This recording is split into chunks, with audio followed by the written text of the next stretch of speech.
nag-file ako ng resolution ng bill na hinaharangan ko yung pagiging electronic na ang Lotto at STL. Hindi ako papayag dahil maraming mawawalan trabaho. Libo-libong mawawalan trabaho.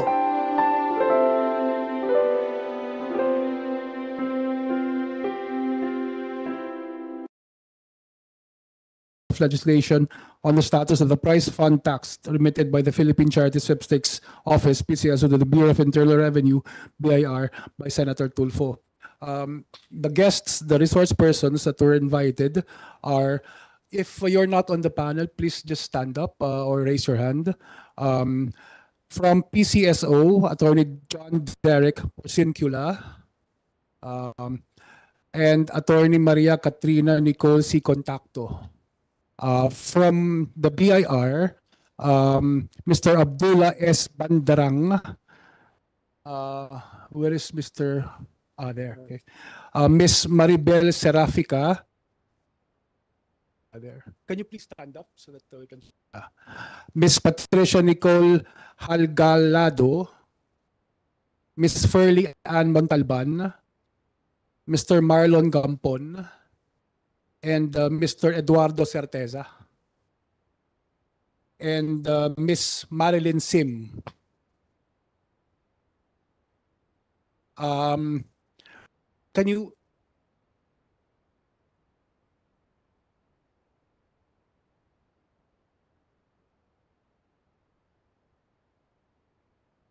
can you please all stand up so that you can take the oath?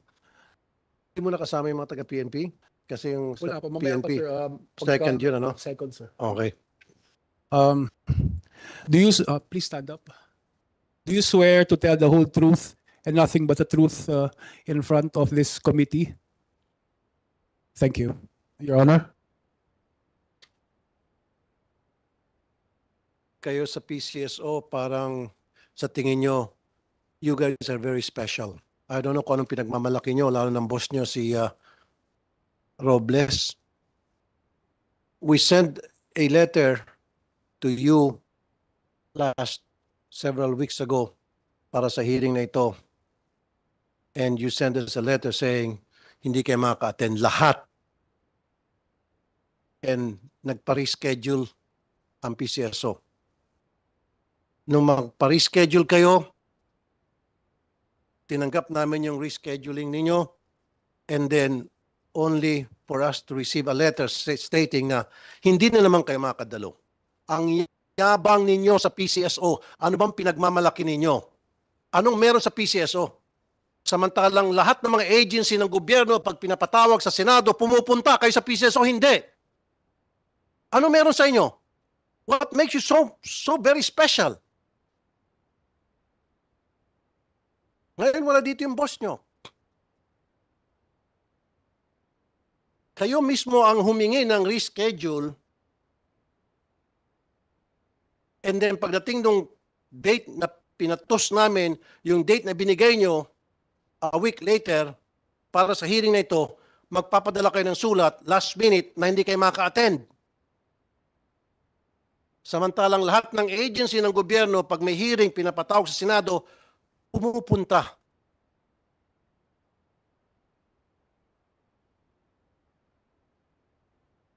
I'm sorry, kayong dalawa, baka magigisa kayo. Sinubo kayo sa Lions Den nitong boss nyo, na dapat ang boss nyo nandito, hindi kayo. No, let me speak first. Diba? Nagpadala kami ng invitation sa inyo ahead of time, way ahead of time. Hindi kayo kumibo. And then last minute, sinabi nyo hindi kayo maka-attend dahil launching ng e-Lotto. At nag-request kayo ng reschedule for another week. Kayo pa mismo nagbigay ng date. And we said, okay. And then pagdating ng date na yon, the day before, hindi ulit kayo maka-attend. Lahat. Hindi pa ako nagbanta na magpe-privilege speech ako at ipapasampin ako kayo, hindi pa sana kami mag-attend. May umattend nga, dadalawa lang. No, galit ako. Kasi lumilitaw na meron kayong pinagmamalaki. Nagmamayabang kayo sa PCSO. Go ahead, Attorney Contacto. I'm not mad at you because I don't know you. I don't have anything personal against you. Galit ako sa sistema na inilatag niyo na kung saan kayo po'y nagmamayabang diyan sa PCSO. Not you personally. I'm sorry kung ikaw ay na-offend. It's not about you. Good morning, Mr. Senator. First, we would like to First of all, I offer. would like to acknowledge the presence of Senator Robin Padilla. Senator, good morning. Ma'am. Okay, sir. First of all, we would like to offer our sincerest apologies for the non-attendance of our general manager as well as our assistant general managers. To be frank, Your Honor, the only reason why we're requesting for an extension is because the launch of our PLS is due on October 1. Now, why is it of such importance? The current system that we are using as of now, the No, let me cut you off. Nung kinancel nyo yung unang patawag namin, kayo mismo ang nagbigay ng date kasi sabi nyo meron kayong e-lotto launching and then you guys gave us the date na available kayo. And then when we said, okay, sige, yung date na yon isa-set natin for next hearing, kayo pong nagbigay ng date. And then last minute, the day before, sabi nyo hindi kayo maka-attend. Lahat kayo, parang boycott. Yan sinasabi ko, ano bang pinagmamalaki ng PCSO? Ano meron sa inyo? Anak kayo ng mga Diyos? Your Anak Honor, kayo ng Diyos din sa PCSO? no, Your Honor. I would like to explain the reason for our requests. No, you don't have to request. Nagmamayabang kayo siguro that the least that you can do is apologize. Sir, which is why I'm asking for an apology, Your Honor. And I'm explaining the absence of the resource persons who can explain and answer your questions in detail. No, Ma'am Attorney Contacto.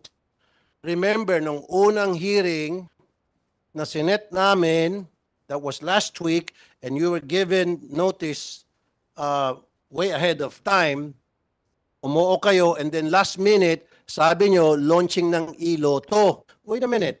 And we said, okay. And then kayo mismo ang pumayag na iset it, to set the hearing for another date. Okay? So, dapat nakapag-adjust na kayo. Dapat nakita niyo na po yung schedule ninyo. Na kung pwede ba kayo hindi, a week later. And then, all of a sudden, hindi na kayo pwede. Come on. Come on. Mr. Senator, I have a copy of the letter that we sent. There was no mention of the e-lotto. What we have here is, we did mention Yung first letter ninyo is September e-lotto launching. 18. It was two agendas, Your Honor, that we raised in the first letter. So in the first paragraph is the launch of the e-lotto, and the second is the transition the PLS, sir. Right now, I cannot stress enough, sir, the reason why we need to focus on the PLS. And if you would allow me to explain, sir, this would explain the absence of our officials right now. As I was saying, sir, our ELA, or the equipment lease agreement, which is the system that is currently being used by the PCSO, is set to expire on September 30. Okay. Ayokong ubusin yung oras natin, Attorney Contacto, dahil lang sa pagpapaliwanag ninyo. Let's proceed na lang. Okay, Basta sir. the fact remains na ang yayabang nyo dyan sa PCSO. This is the first time it happens dito sa Senado na twice in a row, last minute, magka-cancel, magbo-boycott ang isang agency para sa isang hearing, napaka-importanting hearing na patawag ng Senado. First time in history, for your information. Nagets nyo? We apologize, Your Honor. Thank you. Now, nung last hearing, sinabi ko, yung mga kabo nyo sa STL dapat mabigyan ng mga benefits. Nag-oo kayo, you send us a letter na on process, etc. Anong nangyari? May benefits na ba yung mga kabo kobrador ng STL o wala pa rin? Dapat meron silang SSS Pilal Pag-ibig. Because every single day, sinasabi nyo agent sila, sinasabi nyo part-time sila. No, every single day, umulan man, uminit, umiikot mga yan para mo lekta ng taya. Hindi mabubuhay ang STL kung wala mga kobrador, kung wala yung mga kolektor, kung wala yung mga kabo. Kumikita ng milyon-milyon, bilyones kada taon, ang mga STL operator na yan, And yet, katiting lang na portion yan, ilaan para sa benefits ng mga kabot, kobrador, hindi magawa-gawa. Why? Paki-explain. Good morning, Your Honor, Senators. Sir, before I begin, sir, I'd like to join my colleague here in apologizing for the non-presence of our officials. Sir, insofar as the cobradors po and cobradores po, ang nag-guide po kasi sa amin is yung aming STL Implementing Rules and Regulations, yung IRR po. Nakasulat po doon kasi, which was approved by the OP rin po. Nakasulat po doon kasi na ang mga empleyado po, yung sales force po ng mga STL agents po namin ay they are required to submit yung mga registration nila sa SSS, PhilHealth, etc. po. So, and also included in that yung certificate of remittances po nila to show proof that they have been complying with the requirements of the law insofar as benefits are concerned under PhilHealth and SSS po. So, yes po, sir. Hindi nila na-submit? Hindi sila nakapag-comply doon sa request ninyo? Doon sa mga dokumentong yon? They comply, Mr. Senator. It is actually a non-negotiable requirement when Okay. AACs apply for renewal. So much so that if the AACs who apply for renewal do not submit these submissions, they will not be renewed. Okay, So- teka muna. So, yung mga kabot, kobrador, ni-require nyo na mag-submit ng mga documents. No, sir, the AAC, sir. So it is the obligation of the AACs to submit What is to EAC? authorized agent corporation, sir. So these Okay. are the corporations who operate the STL. Now, So, what did you require from authorized agent? under our IRR, sir, Huwag ka na mag-acronym kasi hindi Okay, ako sir. sanay. Okay. under our rules, sir, authorized agent corporations are required to submit the proof of remittances to SSS, PhilHealth, and Pag-ibig. It is a non-negotiable requirement, sir, when authorized agent corporations apply for renewal. Under our rules as well, sir, an authorized agent corporation who does not submit these documents when they apply for renewal will not be allowed to be renewed. This is also, sir, moreover, sir, the registration with SSS, PhilHealth, and Pag-ibig is also a non-negotiable requirement when a corporation rather applies as an STL-AAC, authorized agent corporation. So if these are not present under our current rules, they will not be allowed to operate, sir. Kaya nga, i-require nyo nga itong authorized agent corporation. They are being required, sir. Kailan nyo i-require sila na i-submit those proper documentations, magko-comply sila nang sa gayon, magkakaroon ng SSS, PhilHealth, Pag-ibig, ang mga kobrador at kabo. We, And I want it to happen kasi nung last time nangako kayo sa akin na magkakaroon na and this was months and months ago. Bakit hanggang ngayon wala pa? in response, we actually thank you, sir, for raising that to us. We are very appreciative of the points that you raised, as in fact, the agency took steps to address your questions. Now, regarding po the benefits of the cabos and cobradores, for the current IRR, we have about 20 AACs who applied for renewal, and consistent with our rules, they were made to comply with the submission of the proof of remittances to SSS, PhilHealth, and Pag-ibig. In Teka muna, response, ano yung proof of remittances? proof of remittances of the benefits of the cabos and the other employees of the authorized agent No, corporations. attorney, all you need to do, baguhin nyo siguro yung IRR ninyo, ang dami pang pasikot-sikot, basta't i-require nyo ang inyo pong mga STL operators na sa oras na pagbukas nila ng kanilang franchise, matik, meron na agad SSS, PhilHealth, Pag-ibig ang lahat ng kobradores at lahat ng kabo. Yes, sir. Ganun We lang will- kasimple, wag na natin Yes. gawing komplikado. Yes, sir, we will comply. So, when is this going to happen? We will try to do it as soon as possible, sir. Kailan as soon as possible? Give us a date. We'll confer with management, sir, because we are still in the process of revising our IRR, the rules and regulations of the STL. So we will raise this with management to include the suggestion that you offered, sir. So, when nga? Kasi nung last time nag-usap tayo, sabi nyo, ASAP. And this was months Okay, ago, sir. last year. We will give an update by next week, sir. So, by next week, you will give us an update Yes, sir. kung kailan may sa katuparan nito na magkakaroon ng benepisyo ang mga kabo at kubradores Yes, sir. ninyo. Pero I doubt it, or baka hindi na, kasi may balita ako na gawin nyo ng electronic, Lotto and then STL, wala ng kabo. We are not familiar with the news. That's why, mamayang 1 o'clock, nag-file ako ng resolution, ng bill, na hinaharangan ko yung pagiging electronic na ang Lotto at STL.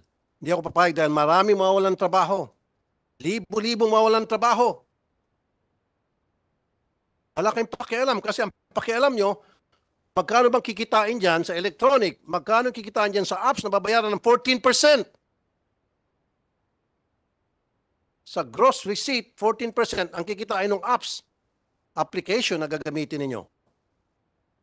For all we know, baka isa sa inyo dyan, may-ari niyan eh. I don't know. Wala kayong, alam nyo, kayo dyan sa PCSO, ang nagpapasahod sa inyo, mga pobre, why? Ang tumataya sa Lotto, mga mahihirap. Wala namang mga taga Forbes Park na tumataya sa Lotto. Gets nyo? Lahat yan, mga mahihirap. Lahat ng tumataya sa STL, mahirap. Tumataya sa Lotto, mahirap.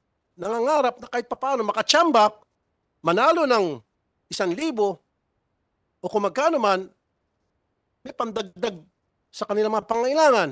Kaya kayo, ang gaganda ng mga damit nyo, ang nagpapasahod sa inyo, mga mahirap. And yet, itong mga mahirap, tatanggalan nyo ng hanap buhay. Itong mga kabo, ipipace out ninyo. Itong mga Lotto outlet, ipipace out ninyo. Ilan ba ang Lotto outlet? Ma'am, We don't have the data right now, sir. alam nyo ba, pag naging electronic na, yung Lotto, yung tayaan, papipace out na yan, yung mga Lotto outlet.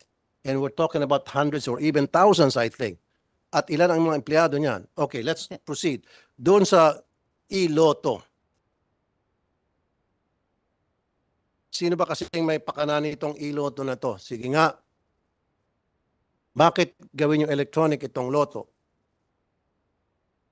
Mr. Senator, regarding the e-Lotto, first we would like to clarify, and we've already stressed this before Congress when we were called also. Well, iba yung sa Congress, iba yung sa No, Senate. sir. But I'm just reiterating. What we have is only a test run. We are not totally phasing out the Lotto agents. As in fact, as I have mentioned a while ago, we will be transitioning to the Philippine lottery system.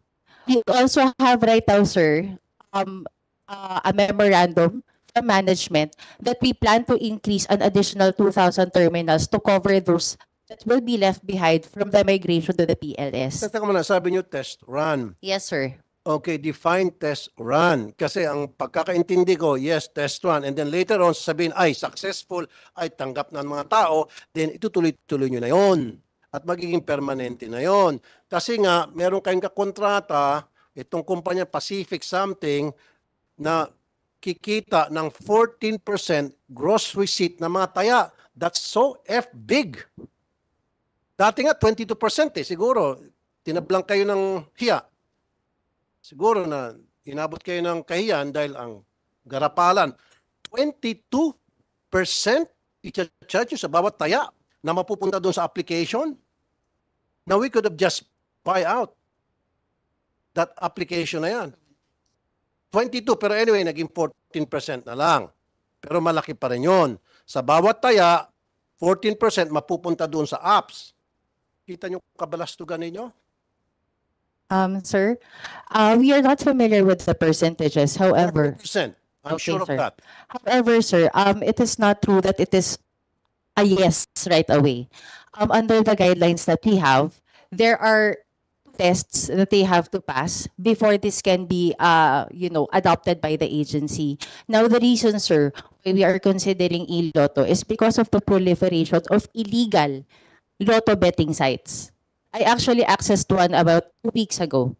So these are electronic platforms, mobile applications rather, that claim to be accepting bets for Lotto. The payment that they make is through GCash. I mean, merong mga Illegal, sir. illegal betting station sa Lotto? No, sir. What I am saying, sir, are illegal betting sites that are not affiliated with PCSO who get bets for Lotto. They get, And because of that, kaya kayo mag-open sir, e-Lotto the agency, application? Your Honor, the agency is losing, I think, about 4 billion from these illegal betting sites. Okay, give me a list of that. Give me a record of that. We will be giving you, sir, the list of the illegal betting sites as well as the illegal mobile applications that No, you ang could alam get ko the na bets. ang ginigirilya o nagkakaroon ng illegal patayan, STL. No, pero sir. sa Lotto, no. There are also illegal. We will be giving you, sir, a list of all the websites, illegal Okay. websites, as well as the illegal mobile applications. Alam mo, Attorney Contacto, alam naman ng lahat, okay, kahit na bata, matanda, na merong Lotto betting stations. Yung sinasabi nyo, yan ay testing pa lamang. Eventually, magiging regular na yan, magiging permanente na yan. Huwag nyo naman kaming bulahin. Huwag nyo naman kaming lukuhin. Sir, just because that No, hindi platform pa will alam be ba? here. You're young and you cannot fool me. Kayo dyan sa PCSO. Eh yung boss nyo nga dati may involved sa katiwalaan sa LRT. Tapos lulukuhin nyo kami. Alam mo ba yung boss mo, di ba? Nasangkot sa katiwalaan yan before. But anyway, you don't have to answer that because that's besides the point. Oh. Sangkot sa katiwalaan yung boss mo. Tapos ngayon, magmamayabang kayo sa akin. We are not being arrogant, Your Honor. What I am just saying is that we need to take steps to counter these illegal betting sites. Then, kung may mga illegal betting sites, then call the police, the NBI. And we did, yes, sir. Well, then you don't have to change the system just because may mga illegal sites para kayo ay magbubukas na another problema. That's another problem by coming up with e-Lotto because yung e-Lotto, pwede nang tumaya pati mga bata. I beg to disagree, sir. No?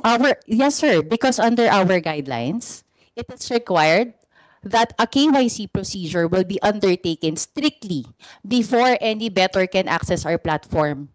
So the KYC that our platform has would require a potential bettor to submit 2 valid government IDs and the face scanning system. Halatang bago ka, halatang bagito ka. Okay, KYC, know your client. Yes. Pwede naman mag-utos ng mga bata, ng driver nila, ng kasambahay nila. Pwedeng utusan ng bata ang nakatanda sa kanila.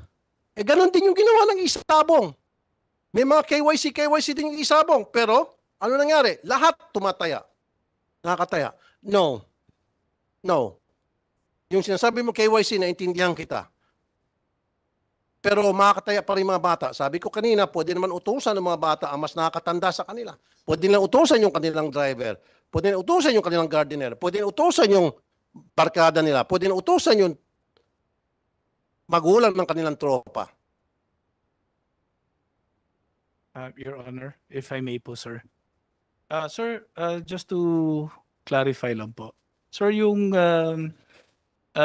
e-Lotto po, actually, ang nilaunch pa lang naman po under the guidelines is test run para dun po sa system lang po. I think dito lang po yung sa 14%. Hindi pa ho siya talaga fully operational sa market. If it Harangin ko yan. I'll do everything in my power. Harangin ko yan at hindi matutuloy yan. Trust me. Yes, Your Honor. If I may just po, in-explain ko lang po kasi yung sa yung existence po niya ngayon is for a year po, and then after that, if it is successful po and viable for PCSO in the market, Kaya nga, pag naging successful and viable, itutuloy-tuloy. Tama? hindi pa po, sir, kasi isa-subject po yan sa public bidding under RA 9184. Kaya nga, pag Sinusundan- successful Yes po, at Your kapag viable, isa-subject sa bidding. Yes po, yung system lang po, sir. Wala Kaya nga, wala pang games po yun. kaya nga. Opo. And then of course, pagdating sa bidding, madali man marig yung bidding. And then hanggang sa, wait a minute, hanggang sa Yes po, tuloy-tuloy na, maging operational na yung e-Lotto. Kaya nga harangin namin yan.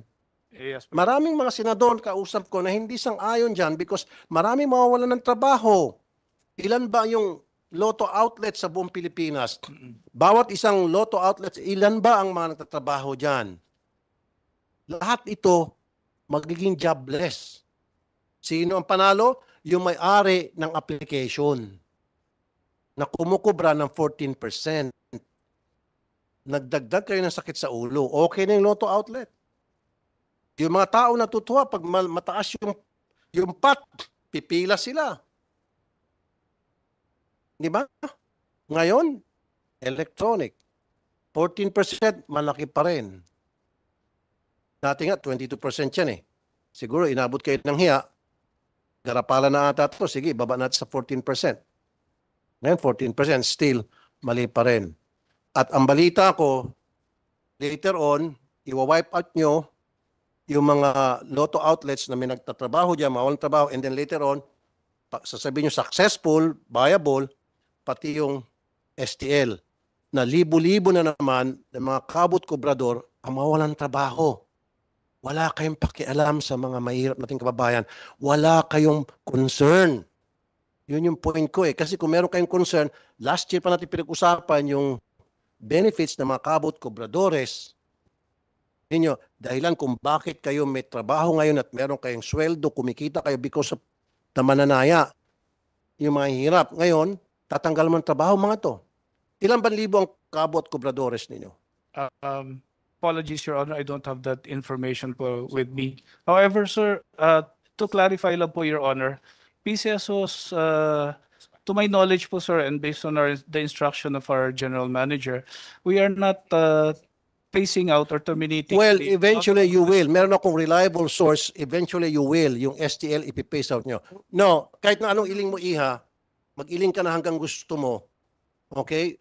Hanggang gawin mong trompo yung ulo mo sa kailing, meron akong reliable source na eventually, pati yung STL, gagawin yung electronic sa taya. It's okay. Umiling ka lang. Sige, bigyan kita 1 minuto. Umiling ka na, umiling. Your Honor, the e-lotto po is just an expansion and addition po to our existing fixed. Alam mo, attorney, sir, ma'am, Yes po, sir. attorney, kahit na anong klaseng palusot ang gagawin nyo, alam ko naman ang endgame nito. May isa sa katuparan yung plano ninyo. At ano yung plano na yon? May kumita na malaki at the expense of the poor people.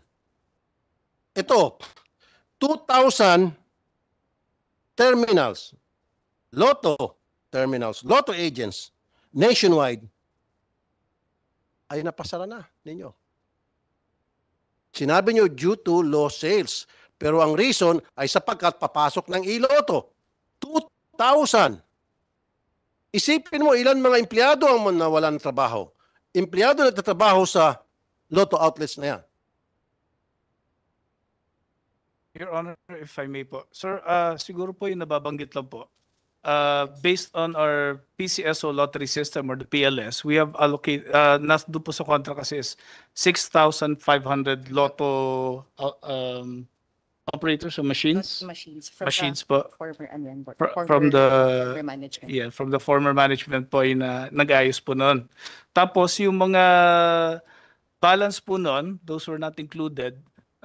The GM has asked me to convey po that there is a plan po An additional. to increase po yung ano na yon, yung inclusion na yon with the I think about 2,000 lotto terminals po, sir. So you will increase lotto So, sir, terminals. to address po yung mga hindi po na kasama po, sir. And that is in the works po, sir. Okay, papunta rito itong grupo. Sige, tingnan ko. Magsinungaling kayo, darating sila rito, inimbitahan ko. It doesn't make sense